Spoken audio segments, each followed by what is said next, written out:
आर्किमिडीजचं तत्व पडताळून बघण्यासाठी आता आपण हा प्रयोग करणार आहोत। आर्किमिडीजचं तत्व असं आहे की कोणतीही वस्तू कोणत्याही द्रवात पूर्णतः किंवा अंशतः बुडवली असता त्या वस्तूच्या वजनामध्ये घट होते आणि वजन झालेली ही घट त्यांनी विस्थापित केलेल्या द्रवाच्या वजनाइतकी असते।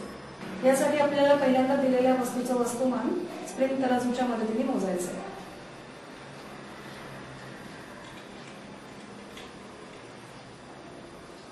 ते वस्तुमान आहे 65 ग्रॅम।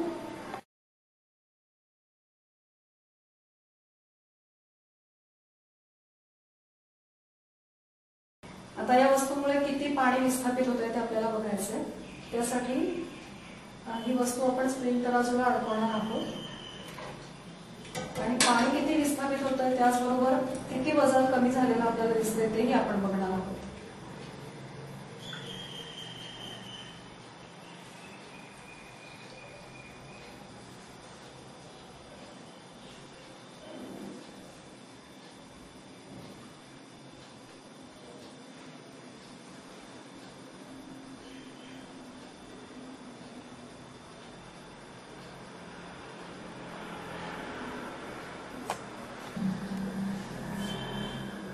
आता या वस्तूमुळे किती पाणी विस्थापित होत आहे आणि त्याच वेळेला त्या वस्तूच्या वजनामध्ये किती घट येते तेही आपण बघणार आहोत।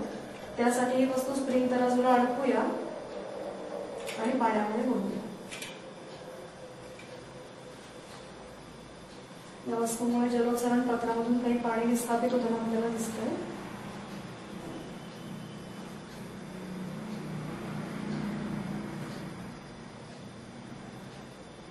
आणि मग अशी 65 ग्रॅम वस्तुमान होतं ते आता 48 ग्रॅम झालेलं दिसतं। 65 ग्रॅम वस्तुमान होतं ते आता 58 ग्रॅम झालेलं दिसतं। 65 होतं आणि आता 58 झालं। आता हे पाणी मोजूया।